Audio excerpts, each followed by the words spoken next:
संशोधन किया तो आपने और आपकी पार्टी ने किया। धन्यवाद सर। श्रीकांत शिंदे। धन्यवाद अध्यक्ष जी। हाँ, स्पीच हुई है ना उनकी, स्पीच हुई है। 9 पॉइंट ऑफ ऑर्डर उनकी स्पीच हुई है।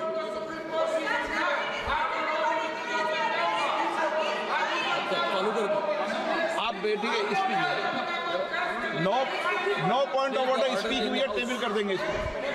अध्यक्ष जी, हाँ, इसको टेबल कर देंगे, आपके ये कर देंगे।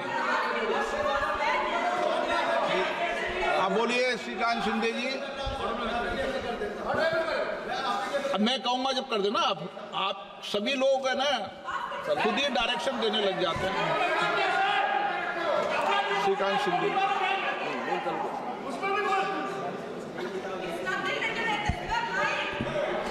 धन्यवाद अध्यक्ष महोदय कि आपने मुझे आज संविधान के 75 वर्ष पर हो रही चर्चा पर अपनी पार्टी शिवसेना की तरफ से बोलने का अवसर दिया। मैं सबसे पहले भारत रत्न डॉक्टर बाबा साहब अम्बेडकर, सभी स्वतंत्रता सेनानी, संविधान के सदस्य और इमरजेंसी के समय जेल गए संविधान सेनानियों को नमन करते हुए अपनी बात की शुरुआत करता हूं। आज एक ऐतिहासिक दिन है क्योंकि इस सदन में हमारे संविधान, जो हमारे लोकतंत्र का, हमारे समाज का और हमारे संसद का स्तोत्र है। मैं अभी राहुल जी को सुन रहा था, मुझे लगता है कि संविधान को छोड़कर सभी बातों पर उन्होंने प्रकाश डालने का काम यहां पर किया। गए वक्त आप सुन लीजिए, अभी हमने आपका सुना। गए वक्त भी अभय मुद्रा की बात कर रहे थे, आज भी अभय मुद्रा के बाहर राहुल जी आए नहीं। अभय मुद्रा जो है वो नॉन वायलेंस सिखाता है, लेकिन जैसे अनुराग जी ने कहा कि ये यहाँ पर सुनिए, यहाँ पर इन्होंने कहा, आप बैठिएगा प्लीज। इन्होंने यहाँ पर बोला, नहीं, आप बैठिएगा प्लीज। प्लीज सुनना भी सीख लो। एक्सक्यूज मी, बैठिए, अभी उनको बोलने दीजिए। You please don't talk in between, I will give you chance. अरे बाहेर आहे त्याच्यातून, घरी बसवलं सगळ्यांना आता। कोण आहे? Please address the chair, please address the chair. Yes, no. आज यहाँ पर अभय मुद्रा के बारे में बात कर रहे हैं। अभय मुद्रा जो है नॉन वायलेंस के बारे में सिखाता है, लेकिन इनको ये भूल गए 1984 में नॉन स्टॉप वायलेंस करने का काम जो है सिख भाइयों के साथ इन्होंने किया। इन लोग को ये भी बात भूलनी नहीं चाहिए कि इन्होंने कहा कि युवाओं के जो है अंगूठे काट रहे थे। याद कीजिए 1964 का वर्ष, जहां पर 1070 कम्युनल राइट जो है इनके शासन में हुए। याद कीजिए कार सेवकों पर गोलियां इन्होंने चलाई। याद कीजिए 1993 का बम ब्लास्ट, जब ये सीरियल बम ब्लास्ट जो है बंबई में हो रहे थे, इन्हीं के कार्यकाल में हुए। गए 10 साल में एक भी बम ब्लास्ट जो है मुंबई में नहीं हुआ, देश भर में नहीं हुआ। ये यहाँ पर सावरकर जी के बारे में बात कर रहे हैं, मुझे इनसे पूछना है, ये जो सावरकर जी का अपमान करते हैं, इनके साथी जो यहाँ पर बैठे होंगे उभाटा वाले, ये उभाटा वालों को मान्य है क्या जो ये सावरकर जी के बारे में बात कर रहे हैं? भाग्य कोई है नहीं मुझे लगता है यहाँ पर। मैं आपको राहुल जी, मैं आपको आपकी दादी इंदिरा गांधी जी का एक कोट देना चाहूंगा। आपसे बात कर रहा हूं। Responding to letter written by Pandit Bakhle, secretary to the Swatantraveer Savarkar Rashtriya Smarak, making plans for celebrating the birth centenary of Savarkar. In her letter, honourable Indira Gandhi ji, dated May 20, 1980, Indira Gandhi ji writes back to Bakle saying, I have received your letter of 8th May 1980. Veer Savarkar's daring defense of British government has its own importance in the annals of our freedom movement. I wish success to the plans to celebrate the birth centenary of the remarkable son of India. मैं आपसे पूछना चाहूंगा कि आपकी दादी भी संविधान विरोधी थी क्या? आपको तो आदत है सावरकर जी के बारे में रोज अनाप शनाप उठकर बकना। मुझे लगता है कि सावरकर जी की पूजा, हाँ सावरकर जी की पूजा जो है हम सभी लोग यहाँ पर करते हैं और हमें अभिमान है।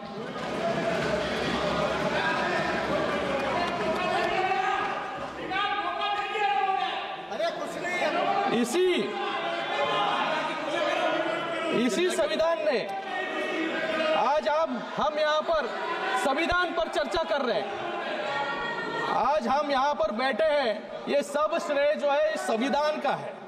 आज इसी संविधान ने एक साधारण परिवार से आने वाले नरेंद्र मोदी जी को प्रधानमंत्री बनाया और इसी संविधान ने आज एक सामान्य शिवसैनिक ऑटो रिक्शा चलाने वाले को महाराष्ट्र का मुख्यमंत्री भी बनाया। Sir, he took my name, sir. He took my name, sir. I'd like to answer the question. Very good. I will give you a chance, sir. इसी संविधान ने कांग्रेस पार्टी को 400 से 40 पर लाकर खड़ा कर दिया और इसी संविधान की ताकत महाराष्ट्र की लोगों ने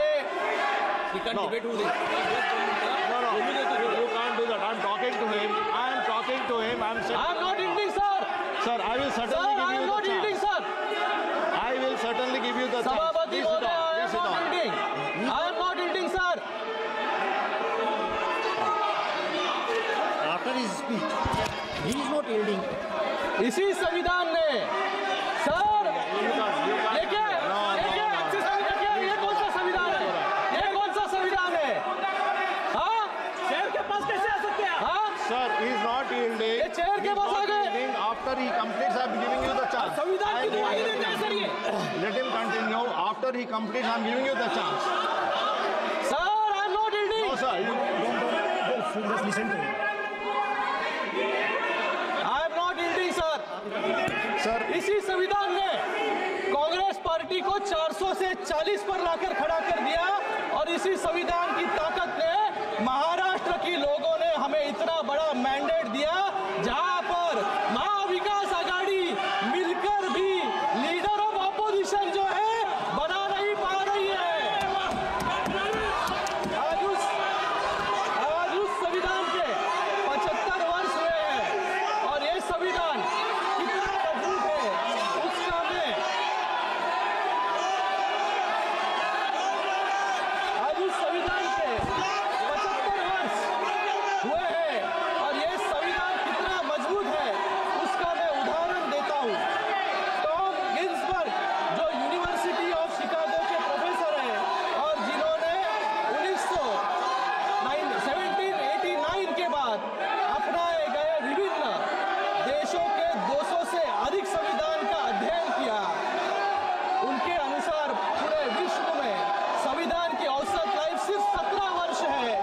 ये गर्व की बात है कि हमारा संविधान 75 वर्ष से अडिग है और आगे भी हम सबको दिशा दिखाने का काम कर रहा है। sir, one second. एक second. Sir, sir, one second.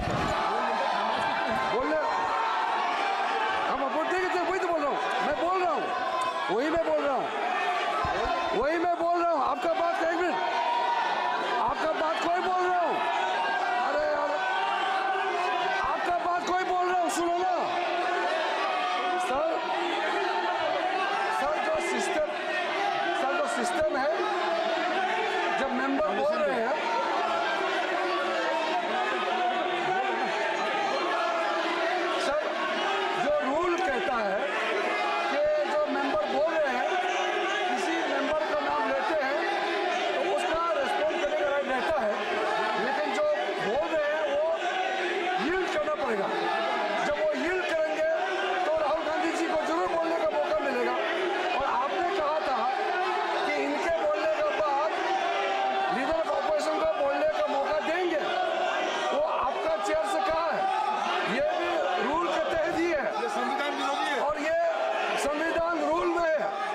Member yield करेंगे तो ये बोल सकते हैं, और वरना तो आपने बोल ही दिया कि इसके बोलने के बाद राहुल गांधी को फिर से क्लैरिफिकेशन का मौका देंगे, आपने कहा है। Yes, sir. Yes, sir. I already mentioned that he is not yielding. After he completes, I will give a chance to you. Please complete. He will complete, then I will give a chance to him. Yes. Continue. Let him continue.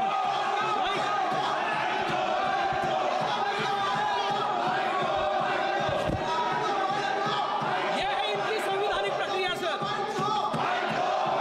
आप please continue कीजिएगा, उनके बाद में उनको chance देगा, उनको complete करने दीजिए। एक उदाहरण, इन्होंने एक उदाहरण दिया कि युवाओं के जो है अंगूठे काटने का काम यहाँ पर हो रहा है। एक उदाहरण में संविधान के आर्टिकल 45 जिसने ये मैंडेट था कि 10 साल के अंदर देश में 14 वर्ष तक के बच्चों को मुफ्त शिक्षा का अधिकार दिया जाए, लेकिन शिक्षा का अधिकार देने में हमारे देश को 50 साल लग गए और 2002 में हमारी एनडीए सरकार ने शिक्षा का अधिकार जो है लोगों को दिया। बच्चों के अंगूठे काटने का काम, क्योंकि बाबा साहेब अम्बेडकर कहते थे कि शिक्षा जो है शेरनी का दूध है, जो पिएगा वो दहाड़ेगा। लेकिन कांग्रेस को अंगूठे छाप लोग चाहिए थे, लोगों को पढ़ा लिखाने में उनको इंटरेस्ट नहीं था, जिससे लोग आगे बढ़े। आज हम गर्व करते हैं कि एक मजबूत लोकतंत्र जिसका एक कारण है हमारा संविधान, संविधान ने कैसे भारत को सुरक्षित रखा, उसके लिए आप सिर्फ अपने पड़ोसी देशों को देखिए। श्रीलंका ने अपना संविधान I'm again 3 बार appealing बदला, to you. Pakistan He is making his speech. 6 Let him bar, complete his speech. Nepal ने 5 बार और बांग्लादेश ने जो हाल हो रहे हैं ये संविधान को कमजोर करने के एग्जाम्पल्स हैं। जब हम संविधान की बात करते हैं तो उसकी चर्चा महात्मा गांधी जी और डॉक्टर बाबा साहेब अम्बेडकर के बिना नहीं हो सकती। इन्होंने तो डॉक्टर बाबा साहेब अम्बेडकर का नाम तक नहीं लिया, क्योंकि डॉक्टर बाबा साहेब अम्बेडकर से इनका विरोध जो है पहले से चल रहा था। डॉक्टर बाबा साहेब अम्बेडकर जी को 2 बार हराने का काम इसी कांग्रेस ने किया। इसलिए कांग्रेस के संदर्भ में कुछ शब्द महात्मा गांधी जी ने मेंशन किए थे, मैं यहाँ पर कहना चाहूंगा। महात्मा गांधी जी ने जनवरी 27, 1948 को यह लिखा था, कांग्रेस हैज, ये सुन लीजिए कांग्रेस वालों, Congress has outlived its use in its present form, should be disband and flower into a लोक सेवक संघ। और डॉक्टर बाबा साहेब अम्बेडकर जी ने भी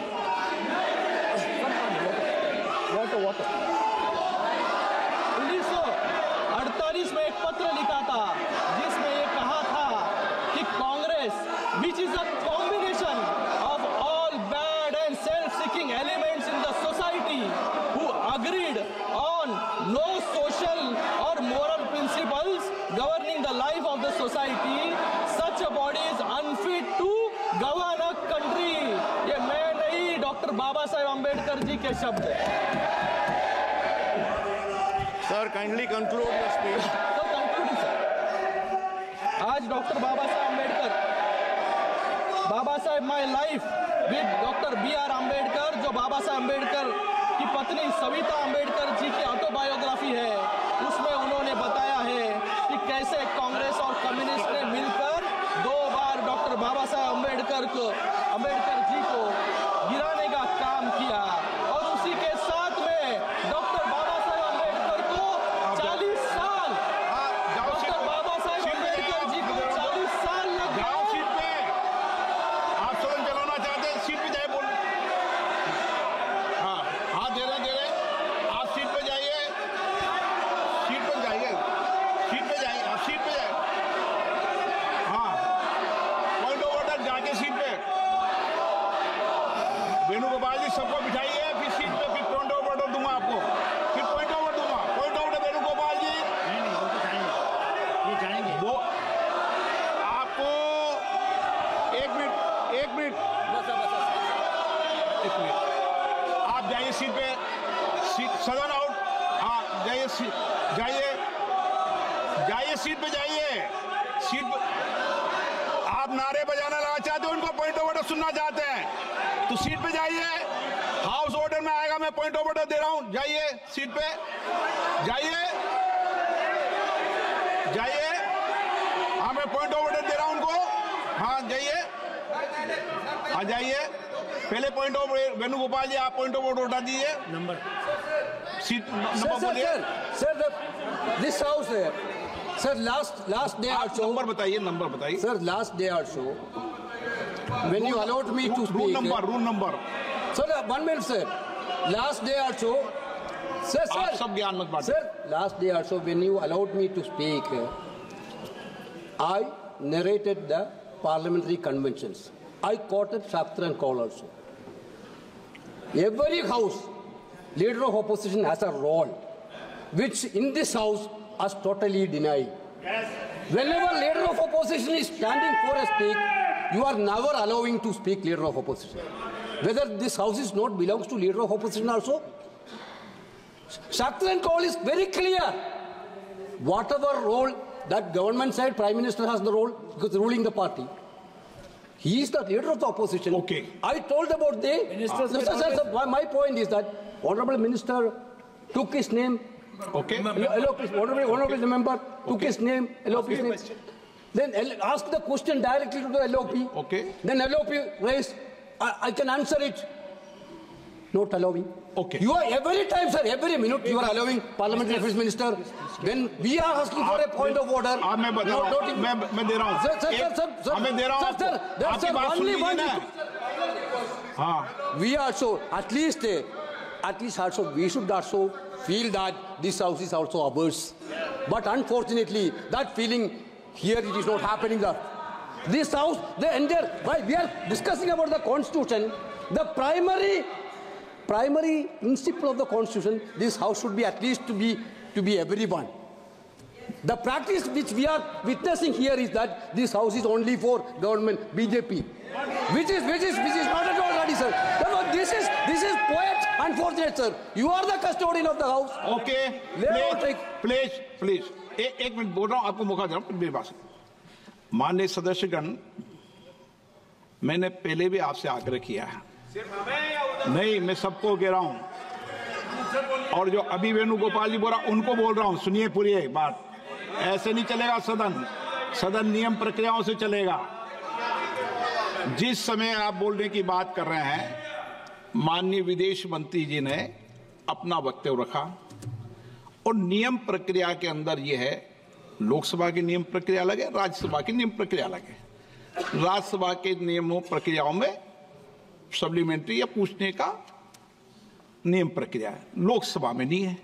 और आज तक कभी भी जब कभी स्टेटमेंट मंत्री का दिया हो तो कभी भी मैंने 5 साल भी किसी को भी बोलने का मौका नहीं दिया। ये विषय आप पहले जो मुझे बता, 1 मिनट बताइए, वो नियम प्रक्रिया। अब आपने कहा कि इस विषय पर मेरा आग्रह है, ऐसे नियम प्रक्रियाओं के अंदर ये रहता है कि पूरा भाषण समाप्त होने के बाद हम लीडर ऑफ अपोजिशन या लीडर या संसदीय मंत्री को पॉइंट ऑफ ऑर्डर भी बीच में बाद में बोलने का मौका देते हैं। ये 1 मिनट नहीं, मैंने कभी नहीं दिया, बीच में नहीं दिया। इसीलिए, लेकिन आप आग्रह कर रहे हैं तो मानो प्रतिपक्ष के नेता बोलना चाहते हैं तो अपनी बात कह दें। सर, उन्होंने मुझसे पूछा, कुछ नियम अध्यक्ष के भी होते हैं। मेंबर ने पूछा कि इंदिरा गांधी जी की सावरकर पे क्या व्यू थी। मैंने ये सवाल एक बार इंदिरा गांधी जी से पूछा था। हाँ, जब मैं छोटा था मैंने पूछा था और उन्होंने बोला, इंदिरा गांधी जी ने बोला कि Savarkar ji compromised with the British, wrote a letter to the British and asked for forgiveness for the British. और उन्होंने बोला, इंदिरा गांधी जी ने बोला that गांधी जी जेल गए, नेहरू जी जेल गए और सावरकर जी ने माफी मांगी थी। ये इंदिरा गांधी जी की पोजीशन है।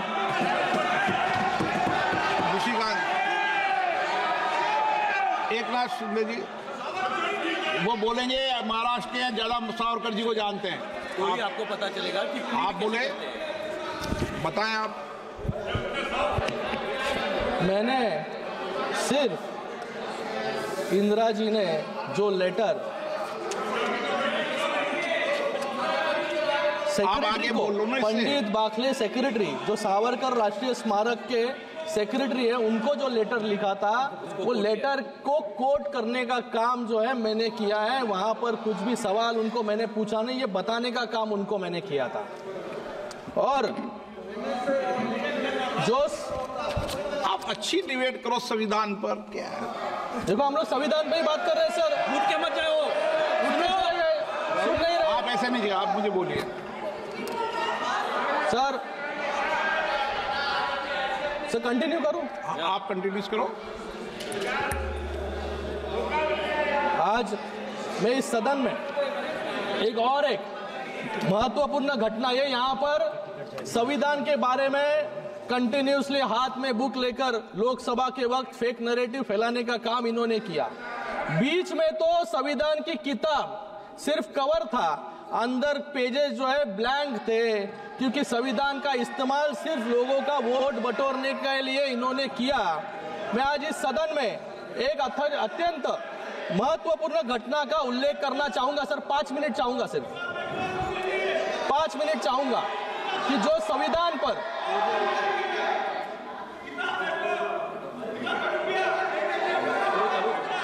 ये यहाँ पर संविधान के बारे में लोकसभा से डिबेट कर रहे, संविधान खतरे में है, संविधान खतरे में है। लेकिन संविधान किसके राज में खतरे में था, ये मैं बताना यहाँ पर चाहूंगा। एक घटना का उल्लेख करना चाहूंगा जो हमारे संविधान और न्यायपालिका के इतिहास पर गहरी छाप छोड़ता है। मैं बात कर रहा हूं इलाहाबाद हाईकोर्ट के जस्टिस जगमोहन लाल सिन्हा जी की, जिन्होंने 1975 में इंदिरा गांधी जी को चुनावी भ्रष्टाचार मतलब इलेक्टोरल मैल प्रैक्टिसेस के लिए अयोग्य ठहराने का ऐतिहासिक निर्णय दिया। यह फैसला न केवल साहसिक था बल्कि न्यायपालिका की स्वतंत्रता और संविधान की रक्षा का प्रतीक भी था। लेकिन इस फैसले को रोकने के लिए कैसे कैसे असंवैधानिक, जो यहाँ पर संविधान के बारे में बात कर रहे हैं, असंवैधानिक हथकंडे अपनाए गए, ये सुनकर आप सभी लोग हैरान रह जाएंगे। जस्टिस सिन्हा को देहरादून से फोन आया और ये फोन खुद इलाहाबाद के चीफ जस्टिस का था। उन्होंने कहा कि ये गृह मंत्रालय के अतिरिक्त सचिव पीपी नायर ने उनसे मुलाकात की और फैसले को जुलाई तक टालने का दबाव बनाया।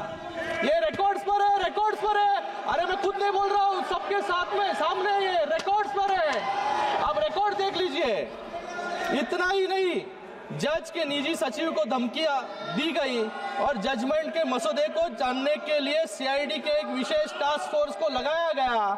ये घटना कांग्रेस शासनकाल में न्यायपालिका पर दबाव और संविधान की हत्या का स्पष्ट उदाहरण जो है ये है। ये होता है लाचार सिस्टम जो कांग्रेस ने बना दिया था आपातकाल में, जिसमें ना विपक्ष सुरक्षित थे, ना जनता और न इस देश के जज भी सुरक्षित थे। मुझे यहाँ पर कुछ और भी बातें रखनी थी, लेकिन यहाँ पर समय के कारण मैं अपनी बात संक्षिप्त में खत्म करना चाहूंगा। हमने संविधान संशोधन के माध्यम से one tax one nation one tax यानी जीएसटी लाया, महिलाओं के लिए आरक्षण लाया, ओबीसी कमीशन को संवैधानिक दर्जा दिया, एक अलग एसटी कमीशन बनाया और आर्टिकल 370 को हटाने का काम भी हमने किया। शिक्षा का अधिकार लाया और आपने क्या किया, आपने 9th शेड्यूल लाके, जिसका क्या उद्देश्य था कि सभी काले कानूनों को लीगल बनाने के लिए जो है आपने आर्टिकल शेड्यूल 9th लाने का काम यहाँ पर किया, जिससे जुडिशियल रिव्यू से आप सभी लोग जो है इम्यून रह जाए। मैं यहाँ पर मेरी बात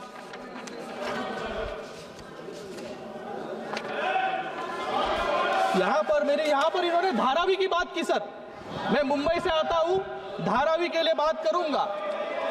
महोदय, आर्टिकल 21 जो भारत के नागरिकों को राइट टू लाइफ देता है। और लाइफ का मतलब सिर्फ जिंदा रहना नहीं, इसमें एक अच्छा और सम्मानजनक जीवन देना भी शामिल है, जिसके लिए हमने धारावी का पुनर्विकास करने की योजना शुरू की। पिछले 50 सालों में जो लोग झुग्गी झोपड़ियों में रहते थे, उन्हें धारावी में अपने अधिकार के नए और पक्के मकान मिलने वाले हैं। मैं सदन को बताना चाहूंगा कि धारावी में दलित, वाल्मीकि, कुंची, कोरवी, नाडार जैसे पिछड़े समाजों की बस्ती है, लेकिन पिछड़े समाजों के लोगों को इनको अधिकार से रोकने का काम ये कांग्रेस के लोग और उनके साथियों जो है मुंबई में कर रहे हैं। मैं आज यहाँ पर बात खत्म करूंगा। 42वें संविधान संशोधन के माध्यम से इंदिरा गांधी सरकार ने लोकतंत्र और विधि के शासन को कमजोर किया। इस 7 से 10 अगस्त 1975 मतलब सिर्फ 3 दिनों में लोकसभा, राज्यसभा और 17 राज्य विधानसभाओं से रिकॉर्ड स्पीड से पारित करवाया गया। रविवार को राष्ट्रपति जी ने इसको मंजूरी दी और अधिकारियों ने उसी दिन उसको नोटिफाई किया। क्यों किया? क्योंकि इसका सिर्फ एक उद्देश्य था, सुप्रीम कोर्ट में इंदिरा गांधी जी के खिलाफ चुनाव याचिकों को खत्म करना था। ये इतनी तेजी से अगर आप शिक्षा और महिलाओं को आरक्षण देते तो आज हमारा देश कहां से कहां पहुंच जाता। This is the greatest misuse and abuse of power and insult to the ideals of Baba Saheb Ambedkar. मैं यहाँ पर मेरी बात अंत में कुछ 4 पंक्तियों बोलकर खत्म करना चाहूंगा। मैं भारत का संविधान हूं, मैं सबको राह दिखाता हूं, समाज के हर वर्ग को उनके अधिकार दिलाता हूं, उलझे न भारत का कोई, सदा प्रयास यह करता हूं, रातों के अंधकार में भी मैं दीपक सदा जलाता हूं। धन्यवाद। धन्यवाद। धन्यवाद। Honorable Shri